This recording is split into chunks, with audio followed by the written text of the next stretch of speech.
Hello, everyone, and welcome back to another episode of Talks to Go. It's been a couple of weeks, not too long, not as long as we think, but feels like forever. It feels like forever, just for the two of us. Yeah. We've dropped just the two of us.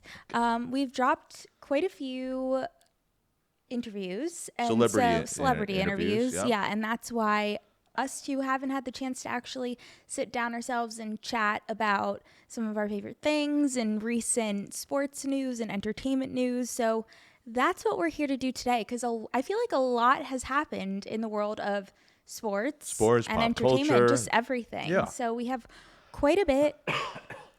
We have quite a bit to discuss, and I'm ready. So where would you like to start? I think we should start with the Masters. Okay, this past weekend were the Masters, and if you live under a rock, the Masters is a golf tournament. One of the Grand Slams. Yeah, it's probably the most prestigious of the golf tournaments, I feel like, just in terms of, I don't know. A tradition unlike any other. Sure. It's like the Wimbledon of golf. Yeah, I would say so. Is how I like to put it.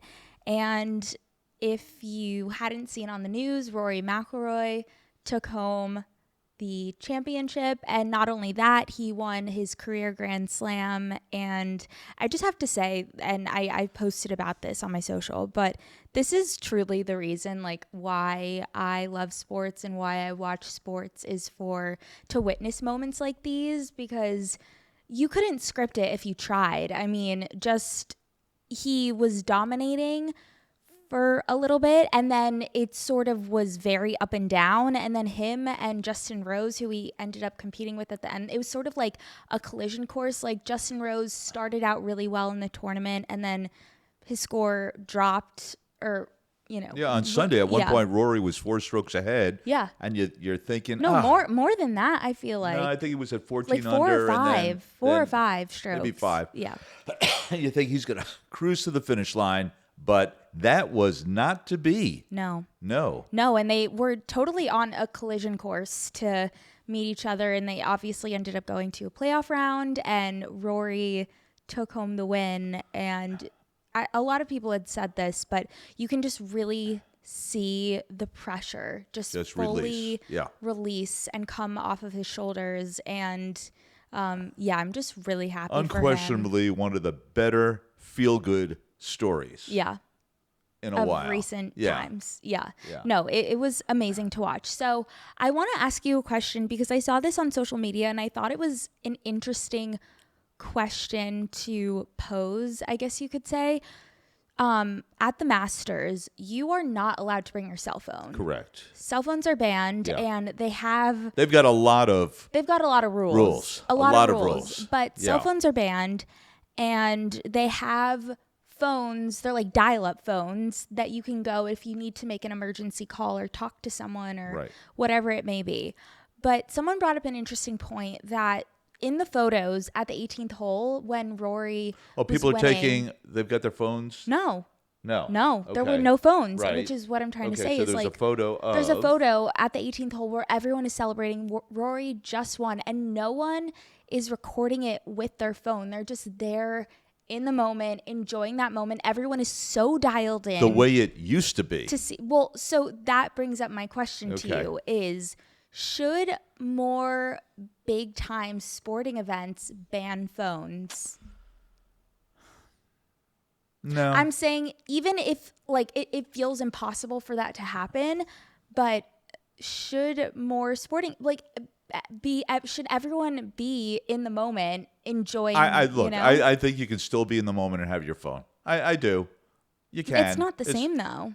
It's not the same, but I think it's possible to deny.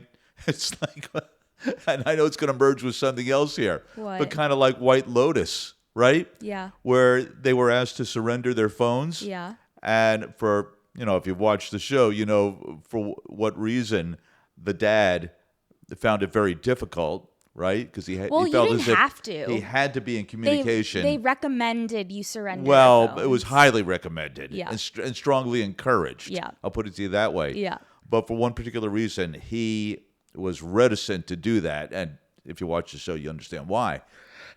But no, I don't think so. What I was going to ask you. But why though? Why? Yeah. Because like I said, I still think you can, because I think when you go to an event like that, Yeah. for as much as being in the moment, Yeah. I think a lot of people want to record it for their own personal posterity. Okay, but to say they were there. Because as I've said in the past, let me just get this out, okay? It was part of a personal rant that I had probably about a year ago, right? Yeah. I believed it then, and I continue to believe it today, that a lot of social media is all about, look where I went, look what I do, And look what I have. I totally get that, Right? but all these people who went to the Masters couldn't have done that. You can't take photos of yourself at the Masters. No, my point is, though, but if you were allowed to, you would have been able to do that. Yeah, So- but the point is you're not. Right. You're not. Okay, so you've got to, if you want to go to the Masters, you got to abide by the rules, and that's one of their rules. Yeah, but and people are willing to do that. Isn't it nice to just Yes, it is. be fully in the moment and experience the I moment? don't disagree with that. I don't disagree. But So here's why my not? but here's my question to you. Okay? I don't know. I think it's kind of nice for there not to be any phones in the picture. Well, look, we could take that a step further. And and I'm sure we're not the only family who does this. That when we sit down to dinner, and I will admit, guilty as charged. Usually the three of us, you, me, and your mom, my wife, right? We all have our phones. Yeah. And invariably, there's barely one dinner that doesn't go by where at some point somebody's checking their phone for something. Towards the end. Well, it could be the end, could be the middle. Oh, I need to look, right? So if we can't even not take our phones to dinner, right, amongst the three of us as a family dinner, to not take it to a major sporting event, wow, that's a big ask. It is a big ask, but they've clearly been doing it All right, so Masters why for don't we years. start at home? Why don't we start at home Okay. and leave your phone upstairs Okay, fine. at dinner? Fine. Let's try that. Or just leave it in as a the social room. experiment. Fine, just leave it in the next room. Yeah. I don't know. I just think there's something nice Yes, about there it. is. No question. It's like you're going to be able to, yes, obviously you won't be able to prove on social media whether you've been to the Masters or not. Think of it this way, Jill. But as recent as yeah, what? When was the iPhone invented? 20 years. 13? No. Okay. Maybe, As- oh let's- no, 2008. Okay, Something so let's like say that. as recently as 17 years But ago. social media wasn't invented then. Right, but as recently as 17 years ago, Yeah. it wouldn't have been a thing. No, but people bring their cameras. Yeah, but no, not to the same. No, wasn't the same thing. People don't bring cameras to sporting No, events? so not the same thing. Not the same thing. Okay. The smartphones facilitated this phenomenon. Of course. Right? No, really, it was social media. Yeah. Well, it's a facilitated combination that. of the two. Yeah, but Yeah. like obviously the phones, you have it's instant. It's an instant photo, but having social media is an instant way of telling people where you are. So let me ask you another question. Okay. Okay. Rory McIlroy Yep. is not an American. Yeah. Okay.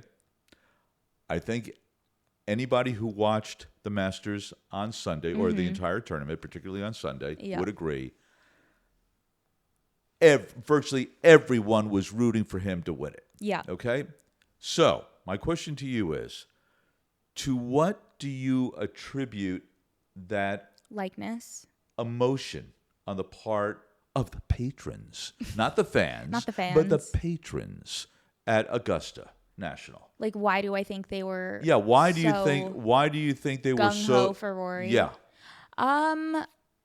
I think because, and look, I'm gonna be the first one to admit, like I haven't been following golf for years, but I'd say I'd gotten a little more into it, and I really, to be fair, like I really only watch it during the major tournaments. That's fine. I would say, that's I cool. don't watch it often, Yeah. but I will say watching Full Swing on Netflix has allowed me to invest more in the characters and like the people on the tour. And from what the information that I've gathered from that show in particular is that Rory, obviously what happened is Live Golf came along, and there was this very big divide in the Right. golf world among the professionals, and you had like Team Live and you had Team Well, you got the PGA, PGA. and Live. Yeah, exactly. Right? And Yeah. that created like a very big divide Right. amongst the players. Correct. And so Rory really stepped up and became an advocate for the PGA Tour. But I think not only that, it's just the way he holds himself and also holds himself with the press. Like, he really tries to keep his personal life separate from his professional life. And he'll even, give it back to the press when they're trying to ask him questions outside of how he just performed. And it's like, I'm not going to give you the satisfaction of, giving you the answer that you want. Like, we're here to talk about my golf. Why aren't we talking about my golf? But it's not just that. I think, all the other players speak so highly of him. And I think that's why he's so liked. And also, because he's been going for his career Grand Slam for 11 years. This was the 11th attempt. For 11 years. That's a long time. I think everyone was just giving him that extra support and extra encouragement because they knew he was so close and they could see the finish line, and he finally made it over that finish line. Look, I will say this, that this was not lost on me. What he did and how he persevered goes well beyond golf. It's a life lesson. Oh, yeah. It really is. The mental fortitude and toughness that it took for him, when he missed his first putt at the 18th, and you were kind of like, oh, shite. Like, he's going to have to go back and do this all over again. You could go one of two ways. You could completely break down mentally and be like, oh my God, I have to do this all over again. How am I going to do this? But like, your head could be spiraling, and I'm sure it was. But to show that he went back around, he hit an even better second shot than the first time. And this was after Justin Rose hit an incredible second shot. Right? Like, Justin Rose's wasn't even bad. It was a great shot. Exactly. It was just slightly further than Rory's From the second hole. shot, which just happened to be a little bit better. Yep. And but it doesn't even start with the 18th hole. It goes back throughout the entire play that day, where it was a roller coaster ride for him. It was so up and down. Yeah. I mean, he had balls in the water, but then he made amazing shots with his iron clubs and whatever it is. So yeah, it's just he really proved his mental toughness. Agreed. The point I was trying to make, though, in terms of the life lesson, there was one occasion, I was going to say probably about 10 years ago, where he was close. I forget how many times he came in second. Yeah. Right. The disappointment, but the resolve to keep going. Yeah. Okay, in the face of adversity, and to finally triumph. Yep. That's why that was I think, a huge part of the appeal. A lot of people can relate to that. And a lot of people might have given up. Right. The circumstances were very relatable. 100%. And that's why that's one of the reasons why I was rooting for him. You finally wanted the guy to get it. He was so close. And if he had not, oh my God. But you know what? If he hadn't, damn well, he'd be at it again next year. Yeah. Right? But good for him. Yeah. And I think what also made it so riveting is that it wasn't a runaway. Like, he really had to fight to win his first Masters. Like, Justin Rose didn't play bad at all. He played amazing. Not at all. He played amazing golf. Yeah. And he was right on his tail. And I saw someone, post on social, meaning Rory won meant Justin Rose had to lose. And obviously, only one person can win in sports. That's how sports works. Unless it's a team sport, then it's like a collective win. But yeah, of course, it sucks to see someone lose. But I think what made it sweeter was that it was for his first Masters ever. And I don't know. And someone brought up an interesting question, is like, now that Rory has won that, and you do feel like, and you could see that the weight was sort of like finally lifted off his shoulders. Do you think this opens the floodgates, that he'll be able to play his golf game a lot freer and looser? Do you think he'll still feel the pressure coming back next year? I don't know if there's a halo effect. Like, it won't be the same pressure because he will have done it. Well, of course. But right? do you think, so you think he'll play maybe a bit freer? Possibly. Yeah. It's possible. I mean, to know like that you can come back and be like, okay, I won this Yeah. thing. That might give you even more extra confidence to be like, okay, if I won it once, why can't I win it again? Yeah. It's a worthy of consideration. Today, staying in sports, Yep. the day on which we're recording this, April 15th, Tuesday, Yep. 2025, Yeah. is the 78th anniversary of Jackie Robinson playing his first game in the major leagues. Oh, wow. Yeah. Didn't know that. Didn't know that? Yeah. And I was just watching a clip of our good friend Tim Kirkchin, and I'll say good friend because Tim and his daughter Kelly were guests on our most recent guest. Terrific. And if you haven't watched it, go check it out. Or listen to it. Wonderful. Watched or listened. Wonderful. I got to say, it was a wonderful episode. Anyway, Tim made the point, and I wholeheartedly agree, that Jackie Robinson, without doubt, is the most important figure in the history of baseball. Mm-hmm. His presence changed the game. Oh, 100%. The most pivotal event in the history of baseball occurred on April 15th, 1947, when he played his first game for the Brooklyn Dodgers. Well, what it also reminded me of, and I just sent an email to Tim, it's often said that behind every great man is a great woman. Yeah. Your mom and I were having lunch. This is about, I think it's opposite, but that's okay. That's fine. Well, no, not even opposite, but whatever. Okay. Never mind. But anyway, I'm going to say this goes back 25 years ago, maybe. Your mom and I were having lunch in a coffee shop on 2nd Avenue in Manhattan. I know this story. And we met his wonderful, wonderful wife, Rachel Robinson. Gracious, classy. Yep. She just oozed those qualities. And I just looked up, believe it or not, she is 102. Wait, are you serious? She is still alive and kicking. 102. Rachel, keep going. Oh, yeah. Keep going. Oh, yeah. Yeah. So, pretty cool. That is really Pretty cool. When's her birthday? That I don't remember. Okay, that's okay. That I don't remember. That's okay. Yeah. But that's still amazing. Yeah. That's really, really cool. And this past weekend, your favorite team, your beloved New York Yankees, played my favorite team, the San Francisco Giants, at Yankee Stadium. Yep. The Giants took 2 out of 3. Yep. Giants are playing amazingly well. Amazingly well. And I it's think not like the surprising Yankees a lot are of playing people. bad either.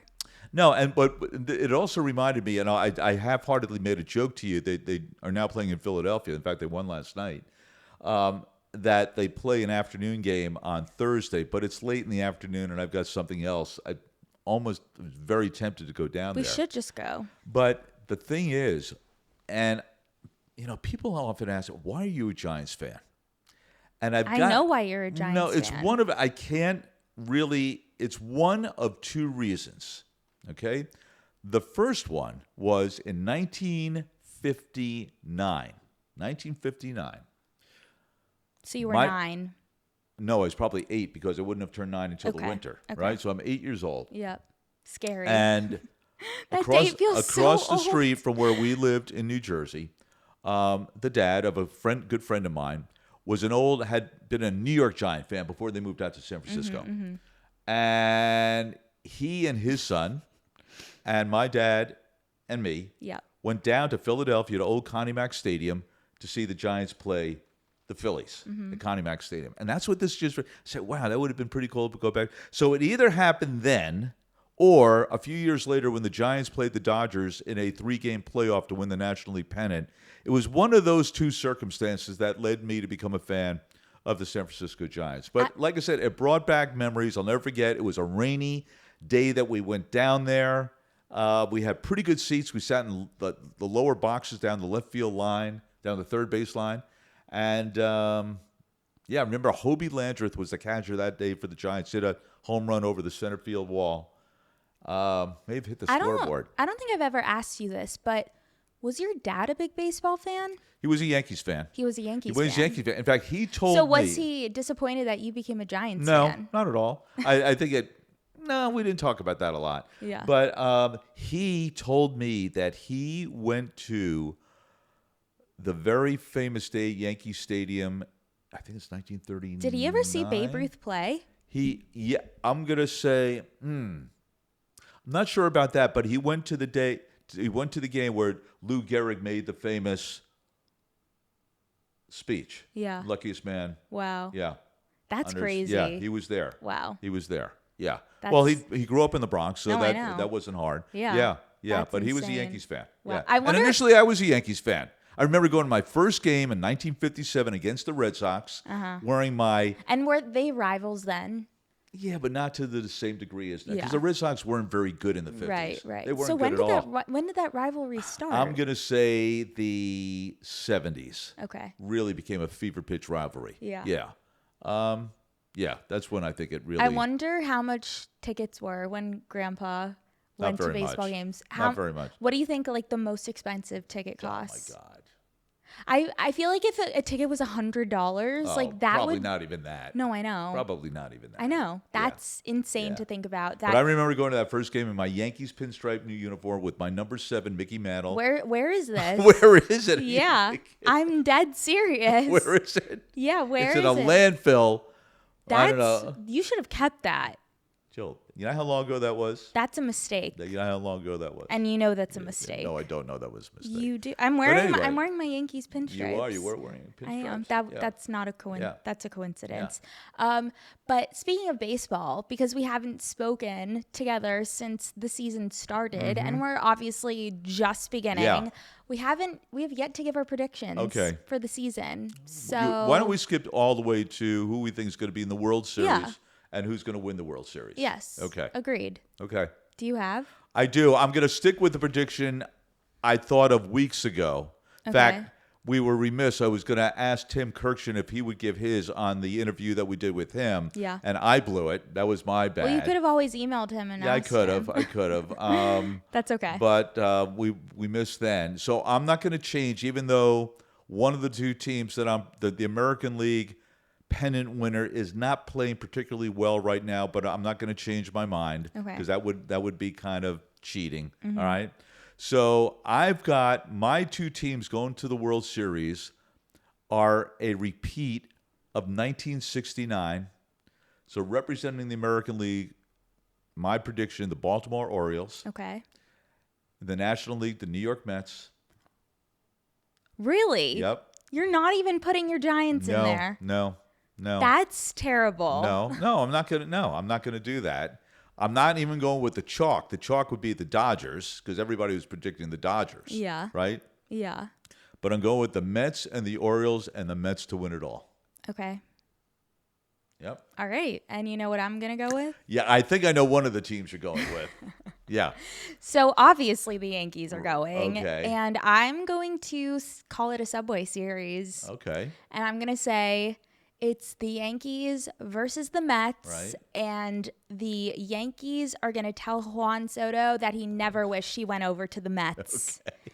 And it was a big, fat mistake. All right. A big, fat paycheck mistake. Okay. That he went over to the Mets. Big fat paycheck. Yeah. $750 million paycheck. Yeah. Yeah. And he likes to say that it wasn't just the money, Right. but So, and how many games does the series go? Ooh, that's the big question. I'm gonna say in 5. Whoa. Okay. Yeah. Yankees win it in 5 In against 5 the crosstown against rival the New York Mets. Mets. Yep. Okay. What about you? Mine, I'm going to say 6. 6. I'm going to say 6. Okay. Yeah. Wait, can that be possible? What do you mean? Can it be Oh, wait, yeah, possible? it can be. It can 6. be. Yeah. Okay. Yeah. All right. Well, we'll just have to Wow. let this season Yep. play out. I Yep. mean, so far they've lost a few games, but I feel like 1 through 9. Well, they took a big hit with Garrett Cole going down. I know. That's a big hit. But they haven't, I feel like it hasn't really affected them. Well, Rodon hasn't been particularly good. Okay, you know what? They're in first Stroman place. hasn't been good. Yeah, but it's Their you offense. take a look around baseball right now. There's a lot of parity. I mean, the one division, in the one division, the NL West, where the Giants reside, you've got 3 teams with double-digit wins. In fact, I was going to reach out to Sarah Langs, and maybe I'll reach out to our good friend Tim to say when was the last time, 15 or 16 games into the season, Yeah. where 3 teams in one division had double-digit wins. So you're saying it feels very equal right now.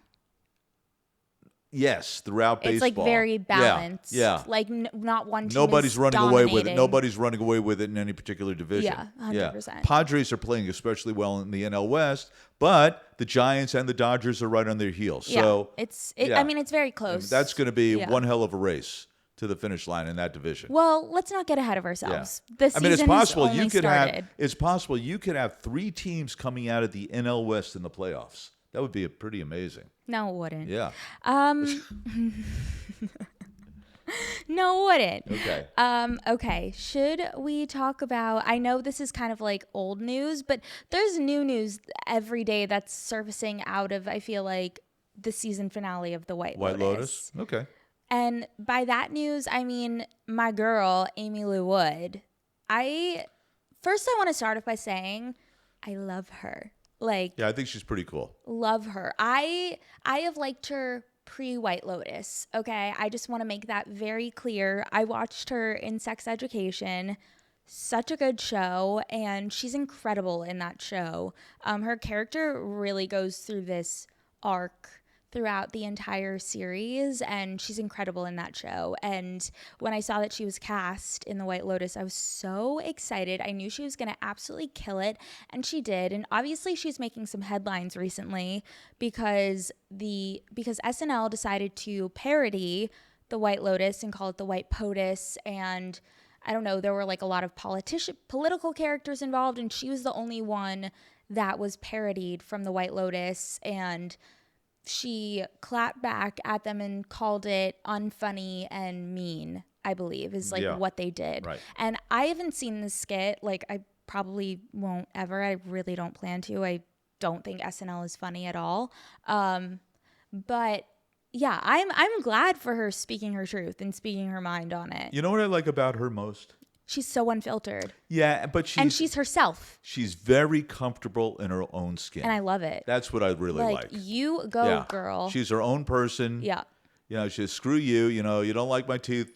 You know, that's your problem. That's what makes me me. Yeah, that's your problem. And screw you for that. That's your problem. Yeah, no, and I even showed you this clip where she was interviewed on Vogue's podcast, and I don't know, they started talking about Botox, and she was like, are you joking? I am never going to get Botox because my wrinkles are, and like my facial expressions are what make me me. A moneymaker. Exactly. Yeah. And if I get Botox and I can't make the expressions I'm making right now, then what am I? Like, that's who I am as an actor. And I love that different approach and different take to it, because, you know, a lot of women think, oh, gotta get Botox because my face is the moneymaker, and, you know, gotta look young and fresh and nice. But she has like a totally different way of looking at it, and I really loved how she put it out there. So what was your take on season 3? Did you like it? Yeah, let me be clear. I did really like it. I think, obviously, there's been a lot of discourse and conversation surrounding season 3. Ugh, it wasn't as good, blah, blah, blah. It didn't live up to season 2 or season 1. But I have to say, like, I thought it was really good. Like, I thought all of the characters were super strong, and I think it really was like an introspective on just people dynamics and how and class, like wealth dynamics, and basically like doing like holding up a mirror to the top 1% of people in this world, you know, just like, what do they care about? How do they act when they're thrust in this situation? Like, look, I mean, obviously the White Lotus is very how do you say it, just, you know, obviously like a lot of these situations aren't going to happen in real life, but a lot of the conversations are very real, and and like, I especially with the 3 women, like, you see that happen all the time where there's 3 friends, one walks out of the room, the 2 start talking about that friend, then you come back together, the other friend walks out of the room, the 2 start talking about, like, it's very real stuff that happens every single day. And I don't know, I just really enjoyed it. I didn't take issue with it, and I thought the finale was really good. So Yeah. Here's the thing, a lot of people, and it's not just for White Lotus, and I'm not calling people, by the way, let me preamble this by saying I have no problem with people doing this. People, particularly with a show like White Lotus, theorizing. Theorizing who's going to die, Yeah. who's all that kind of stuff. Yeah. And I thought about it. When I watch something, Yeah. I've never been that way. Yeah. I just like. I don't like to. No, I just like the show To let it take its course. Yeah, to come to me, to wash over me, and whatever happens, happens. Yep. I don't get hung up on theorizing who's going to die, who's going to kill. No, just let it happen. That I get more enjoyment out of doing that than, oh man, I can't believe I thought this was going to. No. Que sera, sera. Whatever shall be. Whatever will be. Yeah. Right? Yeah. Yeah. And Mike White said the same thing. He's like, look, if you don't want to hop in bed with me, don't get in bed with me. Right. Like, don't watch the show if you don't like Right. it. No one's holding a gun up to your head saying, you have to watch The White Lotus. Yeah. Like, no. And like, this is what he did. And I even told you how on the first boat scene, when they're first going to the hotel Right. and they brought it up, they're doing the three monkeys, kids, hear right. no Yes, evil, see no evil, speak no evil. Yeah. I didn't even catch that, Right. but like, Oh, who would? and I know Mike White likes to put those little The details symbolism. in there. Yeah. But even like that, I don't like to touch that with a 10-foot pole. Like, Yeah. I just like to let it happen. And I especially did that and I think that's why a lot of people weren't surprised by it, because people were taking in so much information about theories and what could happen that no one was surprised. But to me, I wouldn't say like shocked, but I was taken aback by just what happened, because I didn't look at any theories. I wasn't paying attention to what people were saying online. And honestly, it was a lot nicer that way. Yeah, yeah. Like, it was more enjoyable to watch that way. In that respect, I want to talk about another TV show, if you don't mind. Sure. And it happens to be my latest obsession. Yep. Yes, I do So have we an can obsession. we can head into Yeah, obsessions. Yeah. The show is The Pit Yep. on Max. Yep. If you haven't seen it, it's a medical drama series. Yep. The premise is it follows the ER department of a major trauma center, happens to be in Pittsburgh. That's why it's called The Pit. Yep. And it follows them for one shift. It's a 15-hour 15-hour shift. So shift. every episode is 1 hour. And in by that the shift. way, is that legal? To like yeah. have a 15, that's a long work day. It is. To be fair, actors work 15-hour days too. So, It's- you And I found it to be extremely riveting. you're not the only one. Well, yeah, it's gotten a lot of good reviews. Yeah, it's gotten like Noah award-winning Wiley, buzz. if you're old enough to remember ER, remember the young Noah Wiley, Yeah. and now to see him as the lead doctor in the ER, to see the maturity. Yeah. It's going to win. I won't believe it if it doesn't win a slew of Emmys. Yeah. He's definitely well positioned for Best Actor in a drama, no question, dramatic series. Yeah. But beyond that, a couple of things. One, it made me think that if this truly replicates Yeah. the daily life of an ER physician, Yeah. all I can say is God bless these people. Because I know there's no way in hell I No. could ever do that. It really takes a special human. Oh my God. It really These does. people are angels on earth. That's one thing. It really does. Number two, I've got a pretty strong stomach. And I will say, and if it doesn't win anything else, makeup artists, special effects people have got to win awards for these shows. Yeah. It is, if you haven't seen it, I will give you a little warning. It can get extremely graphic. Do they have like a pre... A warning? Yeah. Yeah, they do. Okay. But it's subtle. Yeah. It's subtle. It's subtle. Yeah. I watched virtually everything that one might consider squeamish. Yeah. I will admit, the one scene I could not watch was they replicated an actual vaginal Birth. childbirth. You've never had to be witness to one. No, I wasn't, because you were a C-section. As I told you, they did not allow me to be in the delivery room. Yeah. Okay? And I think for good reason. Well, I think that's changed, like I've said. It may have, I but think it's changed. no, I could see what was going on from about, as I recall, I'm going to say 25 yards away. Yeah. But that's as close as I got. But Did you have to wear like the scrubs and everything? I think once I came into the room, hairnet and that kind of thing. Yeah. But that's the only scene I had to avert my eyes. I couldn't watch that. Don't ask why.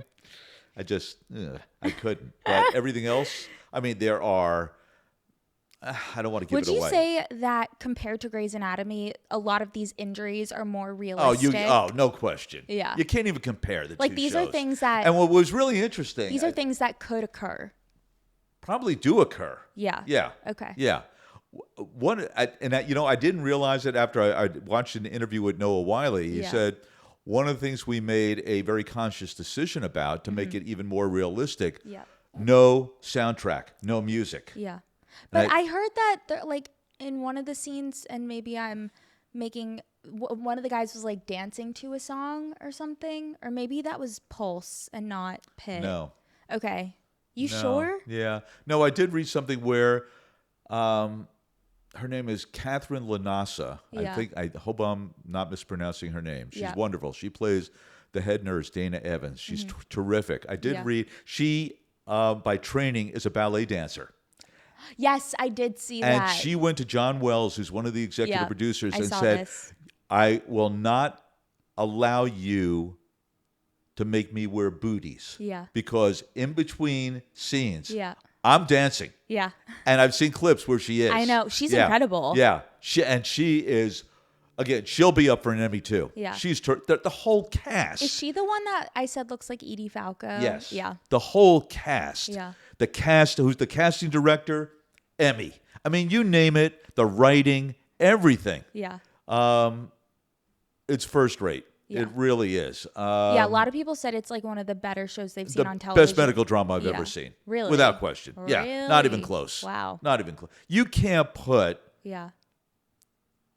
Grey's Anatomy and this. But they're different. But they're very different. They're They're very genres. As I said to you, we were talking about the other night. Yeah. I look at Grey's Anatomy as being somewhat whimsical. Yeah. The music, the narration, all that stuff. Yeah. This is not whimsical. But I will say there are things in Grey's Anatomy that are not whimsical no, either. but no. No, but you could say it's more realistic. Yeah, no question. Yeah, and the emphasis that they made, again, the executive producers that I'm seeing, again, Noah Wiley talk about this, they want to put the emphasis on the caretakers, the providers, more so than the patients. Yeah. And the toll that this work takes on them, particularly coming out of COVID. Yeah. And that's part of the storyline. Yeah. Won't get into the specifics. But beautifully written, beautifully directed, amazingly cast. The way it's shot, every element of this show, first rate. If you don't think I've done it already, I highly recommend that you check it out. Again, it's on Max. Yeah. The Pit. Well, I won't be watching it. Okay. But just, So do you have an obsession this week? I do. But I will say, like, my hypochondriac mind just can't take something like that right now. I do. Oh wait, but before I get to my obsession, I wanted to ask you, because you bring up, you think Noah Wiley will get nominated for sure. From The White Lotus, do you think certain individuals will pick up nominations? Like, do you think Parker Posey? Yeah, I think she will. I mean, I will say Jason Isaacs possibly as well. Look, I thought they were all good. Yeah. But because that is really an ensemble. Now, The Pit is too. Yeah. No question. Yeah. I mean, the number of actors Yeah. who are employed in this show Yeah. is incredible. No, I know. It's really I incredible. know. Between the number of doctors, the nurses, The patients. the patients, the people in the waiting room. I Yeah. mean, Yeah. I mean, it's kind of almost like Law and Order. If you're an actor and you're not in the pit, you've done something wrong. Raise a glass if you've been in the pit. Exactly. Yeah. But I don't know. I think The White Lotus is more of an ensemble. Yeah, but Yeah. Jennifer Coolidge was nominated. Yeah, I think Parker Posey. Yeah, Yeah. because of the quirkiness of her character. Yes. Character. Yes. Yes. Piper. Piper. Piper, no. Yeah. That's really unfortunate for anyone whose real name is Piper. No. But you know what? They'll get it. over Yeah, it. exactly. So my obsession isn't really, it is a TV show, but it's definitely not A-rate compared to The Pit. I have recently been doing a full series rewatch of Pretty Little Liars. Okay. And I don't remember like why I decided to rewatch it, but what I will say is that the fact that I was watching this stuff as a 12, 13-year-old, maybe even 11-year-old girl, I don't know how I did it because it is actually really scary. And now as a 25-year-old woman, this stuff still really scares me. Like at night, I'm thinking about it. I feel like someone's going to be like hovering over my bed or coming into my shower. Like it's really scary. And when we were living in our old house, we, in our family room, we had a bunch of tall windows that went from ceiling to floor to ceiling. And I just remember because a lot of what's involved in Pretty Little Liars is like people snooping through windows and people prying on your privacy and just like watching what you're doing. So I just remember as a kid, like watching Pretty Little Liars like every Tuesday or Wednesday night. And obviously you watch it at night, so it's really dark out. And it was terrifying. I'd have to make sure all the doors were locked. And I thought someone was seriously looking into our living room. Like it really messed with my head, but I'm hooked. Like I never finished the series. So I want to go back and finish it out and see what happens. But I will say they make them do some of the dumbest things. Like they'll just walk into a room or they'll walk into their house and they'll leave the door open behind them. I'm like, are you gonna close the door and lock it? Like it's not like you have a wild person on the loose trying to murder you every day. Like they just walk into their house and leave the door wide open. It's very odd. And some of the outfit choices also very odd, but yeah, that's, those were teen shows back in the day. They didn't have to make sense. They were just good TV. So yeah, that's what I've been obsessed with, and that's what I've been rewatching. Okay. Yeah. So shall we put a bow on this baby? Oh my God, I didn't realize how long we were talking for. Yeah, I think because we we're should. having a good time, huh? I guess so. Yeah, it's been a while. I could rant on and on about PLL. Yeah. But I won't, and I won't bore you any longer. Okay. So I think we should put a bow on this baby, and either we'll talk to you next week, or well, we're working. We do have somebody. We have some stuff in the works. Yeah, we do have stuff in the works. We're not going to get into the specifics. No, we're not getting into specifics, No. but we do have someone who has committed. And the thing that we're really trying to achieve, it's hard to believe, this episode will be our 91st. Yeah. So we're only 9 away from our milestone 100th. Yep. We are trying to line up somebody big. That's you all I can guys. say. Yeah. We want someone. We want somebody to be, well, but we most importantly want it for everyone. you guys who have supported us. And we Yes. really appreciate your support Yeah, over these yeah. last couple of years. So we are shooting for the stars. Yes. We are literally shooting for the stars. Yeah. Keep your fingers crossed. All right. And toes and everything. We've got some feelers out. We're hoping something will got come some to stuff in the fruition. works. Yeah. And we're excited. And we're excited about it. Yeah. So With that's that, it. With that, we'll talk to you next week. take care. Maybe. Bye. Bye.